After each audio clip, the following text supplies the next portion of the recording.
Hello, this is Will Faerber from Art to Ride, and today we're looking at a third submission by Meg of her horse Blynk. This is 3 or 4 months later than our last one. Nice active walk starting out here. This could be a little rounder, but pretty nice active walk. There we go. That's starting to look really nice. Just be sure that once she drops that she doesn't stop moving behind. She sort of stopped just a little bit there. I feel like you could just get a little more swing here, but mostly this is really good. Could be just a little more active there coming through those corners. I like how you're keeping the corners nice and wide, which is what we want to do. I see so many people today and they get on a horse and immediately start trying to do turns on the haunches, where they can barely move. So we've got to keep the rhythm. Let the rhythm guide everything that we do. Just like in music, it doesn't mean much without any rhythm. The same thing is true of horses. You want to be like a metronome in your mind, that you keep track of every step the horse is taking and keep it in that same rhythm, step by step by step.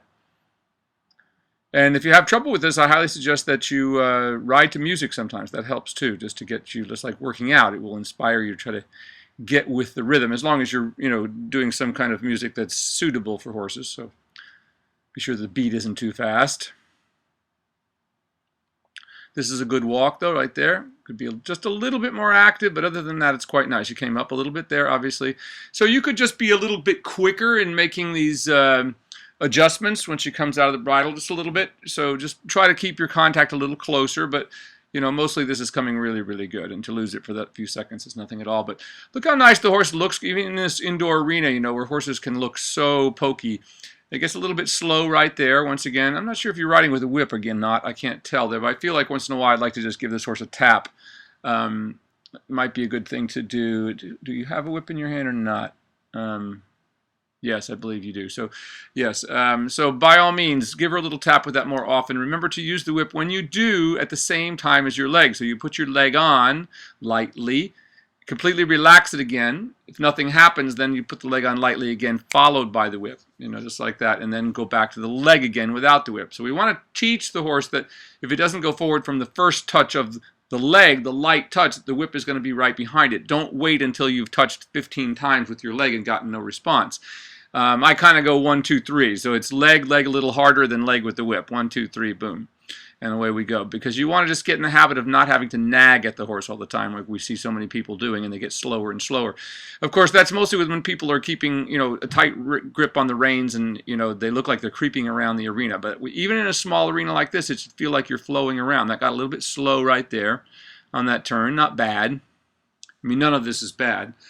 The biggest thing I would just say, keep trying to keep that consistent contact. But I like how she really followed your hand down there. But as she goes down, I felt like I wanted to have you just give her a little tap with the whip so that step gets a little bigger as she stretches down. She's tending to sort of start the stretch on you, and then she kind of dies out a little bit. So as she goes down like that, as you feel her going down, go ahead and add a little more leg so you can get her to swing on through a little more. But once again, as I say, none of this is bad. Just little elements that you could add just to keep the swing a little more consistent. And she could be a little bit softer. You want to keep that feeling of keeping the horse soft in the jaw and poll as they go down. So it's not just letting go of the rein. So even when she's down there, you want to keep a nice feel, like you feel that jaw and poll are soft.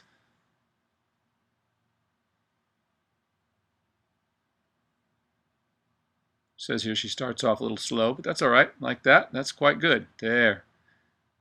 Seeing even a little bit of lift right there. You see her begin to lift off the ground with those hind legs. That's what we want to have happen. We don't want the horse to pull us along by the front shoulders. We want the horse to lift up and push itself up into the air off its hind legs. It's so much less work. Once a horse gets over its back, you can ride them for hours, and I think that's one of the things that's missing in today's world. Nobody ever has to do much on their horses, other than ride around a little ring, so they don't realize, the implications of what they are doing. That is riding them all very slowly and hollow in the back. My father used to always say, you'd never make it to the next town riding like that.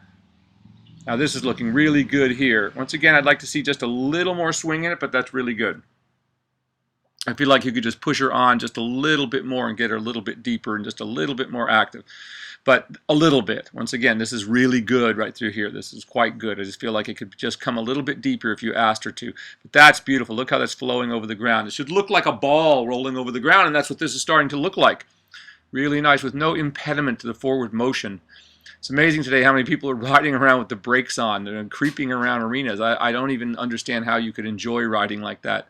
You know, beyond the fact that fighting with the horse, you're not moving and going anywhere. And that's really what riding ought to be about, is about, you know, being able to conjoin ourselves, you know, with this other entity that's so powerful that lets us feel like, you know, like Pegasus, like we have wings, so to speak, because we can do so much more and go so much faster. We can fly, so to speak. Just a little more active there. Once again, I just feel like you could just send her on just a little bit more, but, you know, most of this is just really, really good. You could just ask her to come a little bit deeper. And she's got, you know, just in terms of what we're seeing here, you know, you're a good way starting along here, but you see how we're still seeing that little bit of a dip there behind the saddle. You know, as time goes on here, that's going to fill out, and that's going to go away if you keep doing this work. And that, when you see that going away, that's about the same time that the horse will start coming up through the poll and neck. So, but you got plenty of time to spend just like this, is getting the horse over the back, and then just each day all we do is just slightly bring the poll up a little higher and a little higher, or as high as we can. I mean, some days, you know, this is the way it works. This is like a person. We don't go to the gym and do the biggest workout we do. You know, we don't run a marathon every day. You train to do that. Well, the same thing is true of the horses. We have to keep training and building more strength so that we can do more. But that was really quite good. Once again, all I would say is I'd just like to see you tap her once in a while and just make her, I feel like she could just get a little more active and she could come a little deeper than you're getting. You know, once in a while, just a little more consistent in the contact, but, you know, it's really coming beautifully. I have no major problem with any of this.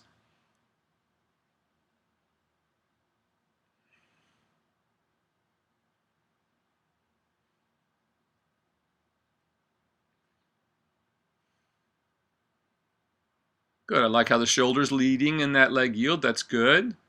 She seemed a little bit unhappy about that, but no big deal there. You know, sometimes there's nothing wrong. They just don't want to work that hard. So, but that was good how the shoulder led. That was correct. Once again, we're working to the point where we can keep the exact same rhythm. So when we go into the leg yield, the walk doesn't change. That's when you know you're really getting the lateral work down, and then it's really beginning to build your horse, so to speak, when you can really maintain the rhythm, and then there's no change from going in a straight line to going into a shoulder in or a leg yield or a half pass or whatever the case may be. Once again, just a little more consistent contact there, but you get him back there. Then just ask, I just want you get there, and I just want you to ask a little bit more. So just get her to step a little more lively, so to speak. But once again, that's a little thing. Once again, you could see the dip in her back there. So over the next few months, you're going to see that starting to go away more and more and more. It will take you, you know, a year to 2 years to, you know, for that to fully be gone. Because once again, this is a horse. What you have to understand that this horse's back was on its way down when you decided to start bringing it back up. So you're not starting from zero. You're starting from a negative point because the horse's back has already dropped. So it may take a little bit longer. But they all come back. You know, we have had this experience with horses as old as 27 and being able to brought their backs back up into position. But it does take time.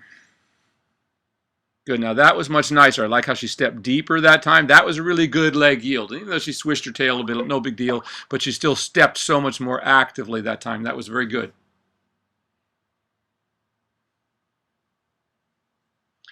And just like you did there, you know, making these transitions until you can really keep the horse consistent in the bridle, in the gait. Don't worry about the transitions. Just start the horse off in a trot and then try to get it stretching. So once you can really keep the horse consistent, you know, then you can start asking for the horse to stay consistent between the gaits. That is to make the transition from trot into walk, from walk to trot, sorry, and not move the frame. That will take a little bit of time, and we don't worry about that. Once you can really keep the horse round in the walk, and then you consistently keep the horse round in the trot, then it's no problem to get the transition.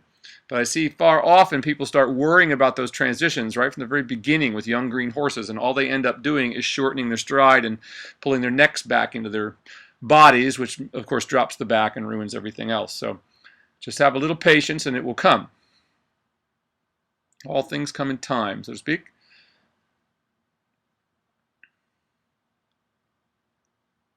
There you go. Good. Like how you're getting her back there. I mean, she just needs to be that little bit more active there. I feel like right there she's just starting to get a little too pokey on you there. There you go. And you get her back ahead of your leg again. You got to keep that feeling of her free and flowing forward.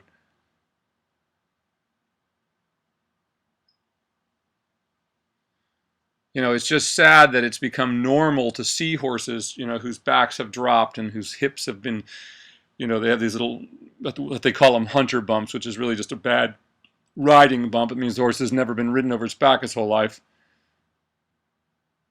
Someone wrote to me the other day and said some FEI judge was giving them this lecture about this, and she was explaining how that was a jumper bump and that was like a normal thing. You know, this is an FEI dressage judge saying this.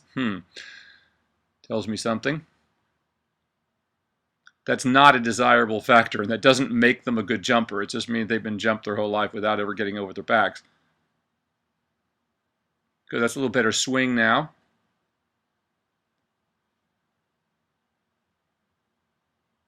Just once again, I just want to see it. I think you're ready to just ask this horse to come a little more ahead of your leg and just be a little more active.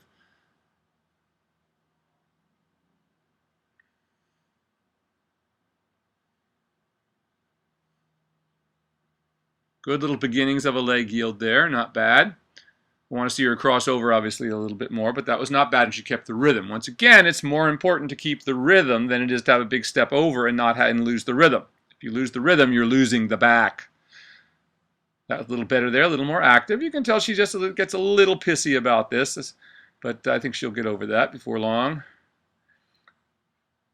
Much better trot now. So once again, this, you know, if you find this down the center line, she gets a little too pissy, then try it just on little circles where you just come in a little bit on the circle and leg yield back out and do it that way for a while, as we should always do it. Remember, every circle is a leg yield, so that's very normal.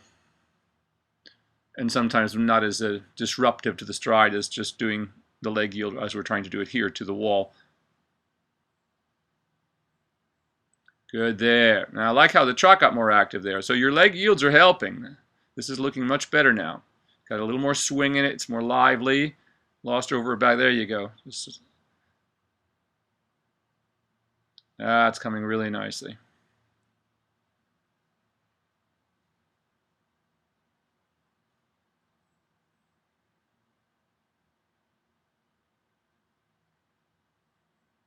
Good. I love how you can make the change in the stretch. That's fantastic. When you get to the point where you can do that, that tells you you've come a long way.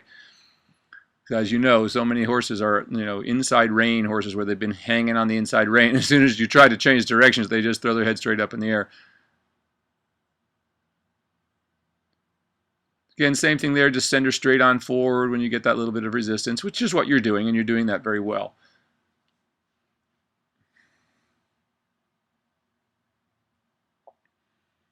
I love how your whole workout has just really been very forward. You haven't asked the horse to do anything it wasn't capable of. Everything you're doing is within scope of what the horse can do. This is really good, and it's starting to swing a little better there. And by the way, her tummy is looking a little better than the last time I saw her too. She's got a ways to pull that up a little bit more, but she's certainly starting to take a little more shape around her waist, which is a good thing. That tells us when we begin to see that line form along the edge of the abdominal wall there, that tells us the horse is starting to pull up to its back. You know, because it's not just the back, it's the entire core, remember? It's like core strengthening for a person. The horse has to pull its belly up as well as its back. They work together. There, that's a beautiful swinging trot there. That's looking really good. A nice downwards transition, like how she just stepped right into it and stepped right forward. That's what I want to see. We never want to do anything abruptly, keeping everything active and swinging and relaxed. Nothing abrupt. It's just like driving your car. Every time you step on the brake hard, you take tread off of the tires. Well, the same thing is true of horses. I mean, that's why these reining horses are so destroyed. You know, you got to remember, like things like reining, you know, were something that a real cowboy would have done, you know, at branding season, you know, a few times. And now you make this into something that people do in a horse show, and they do it over and over and over and over and over and over and over again, you know, until the horse's legs are completely destroyed. So that's why we're seeing all these reining horses going lame so at such a young age. I mean, it's just such an extreme thing to do to a horse, to slam on the brakes like that and do a sliding stop. It just destroys their joints in their legs, and especially if they're hollow when they're doing it. Good canter transition there. Once again, I like how you didn't just make any big deal about it. You just put it right into a canter there, very nicely over back.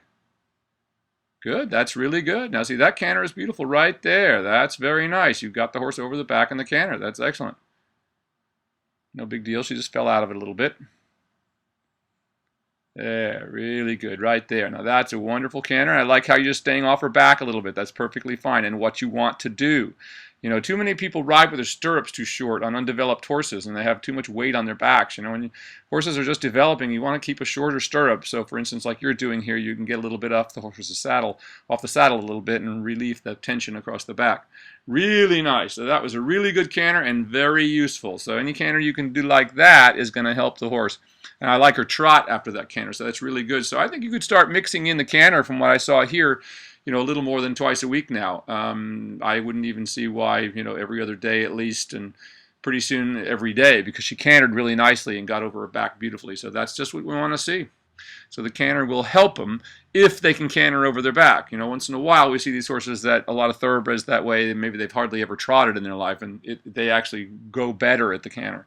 So that's the rule of thumb. If you can get the horse over the back, it's all good, and it's all going to help. If the horse is hollow, it's going to hurt.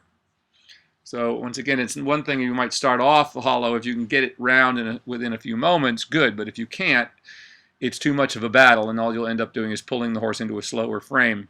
And once again, that's what we see too often, you know, masquerading as dressage today is, you know, you can get away with it with these big giant movers that, you know, cost so much money. They have so much leg movement and so much hock movement that, you know, even though they're not collected and they can be completely collapsed in the back, they still have all this leg movement. And that's what has confused so many people in dressage, because we kept breeding better and better and better horses. You know, so dressage kind of just became about who could afford the better horse, you know, and we started seeing something that was more akin to dog showing, you know, rather than actual riding, where the merits of the riding were being more important, rather than just the horse is a good mover and a beautiful horse. But they all become very ugly if they're not trained correctly. I mean, I'm amazed at what I see around the show rings and these days, that horses that just look like they're tied up in knots and their necks are all bent over, and they look miserable and their backs are hollow. I don't know how people can enjoy riding like that. This is good. Once again, really nice. This is perfectly good canter. So as long as you can get that, I mean, you can canter this horse every day as long as she canters like this, unless you feel this, you know, it's starting to deteriorate, it will be good for her. And once again, don't worry about the transitions between the gaits. Just make the transition without making a big deal of it, and then get the horse organized in the next gait as quickly as you can. As I said, pretty soon, and it won't be long with this horse because she's going so nicely and soft in the bridle there. That's really nice. That will really help this horse. It's good. And I like how much better her trot was after the canter. So that tells you the canter's helping. So as I said, you can start adding much more of this into your workout. Very, very nice. I would say she's even ready to start doing some simple, like shallow loop serpentines and canter, just out towards the center and back on the same side without changing. In fact, I'd like to see that in your next video. And the next thing I'd like to see you do in your next video is get her really, really stretched, and then show me the sitting trot exercise where you just sit 3 strides at a time, 3 strides at a time in each direction. So show me that a little bit. I'd like to see you starting to see if she can maintain it. So once again, it's just 3 strides at a time. When you can do that without any interruption in the stride of the frame, then you can go on to 5 strides, you know, and do it very sparingly. So again, it takes quite a while to build up a horse's back before it can sustain weight. The other biggest problem that dressage people are doing is thinking they need to be sitting to the trot all the time. And they make their own lives miserable as well as the horses, because it's, you know, there's nothing worse feeling than sitting on a hollow horse, you know, and you get this horrible sort of crab-like movement out of them that's very stiff and jarring, which is why we see so many of them being slowed down. And it's only a horse that's getting over its back is going to be comfortable and have real gaits, that is, really be pushing off the ground, as opposed to pulling with the shoulders. So that was all really, really good. This is an excellent workout. I'm really pleased with the way this horse is developing. I like everything you've done. Once again, as I said, I'd like to see you the next time just doing a little sitting trot work. That is with her all the way stretched, just 3 strides at a time. If you get what that looks like, check out some of the videos on the site about that, about developing the working trot sitting. And just beginning to get a few strides at a time and see if you can maintain it. If you can maintain the rhythm and the position, she's ready to do it. If you can't, she's not. Now, not to say that it might take a little effort.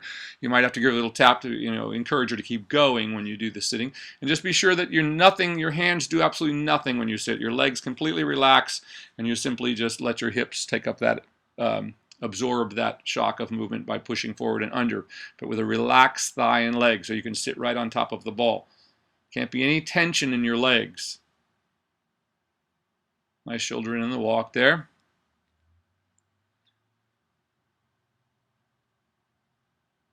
So this was a very good workout, very logical. You went through everything in very logical steps. You never did anything the horse was incapable of doing. Kept all your turns really wide. Leg yields, just what she's ready to do. Now you might start you might start adding in some just leg yields from the rail. So once you have those leg yields from the center line to the rail, you can start them from the rail to the outside as well. So that's another little variation that you can do. Once you can do that, then you can start the shoulder in down the long side. And even just calling it a little bit of a shoulder forward, just displacing the shoulders a little bit. Good, this walk is getting better there. Once again, I just want to see a little bit more swing in that walk, because I feel like you can get out of her, but just giving her a little tap every now and then.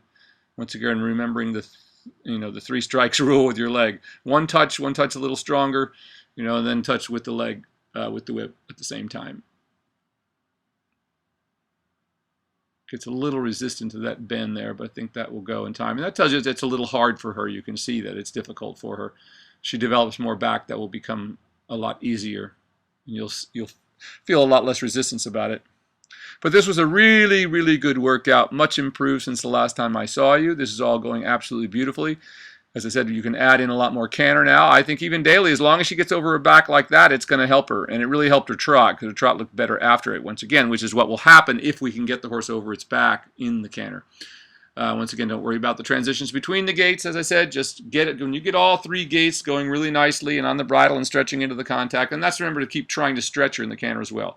This is Will Faerber from Art to Ride. I'll see you next time. Thank you so much. Really well done. Keep up the good work.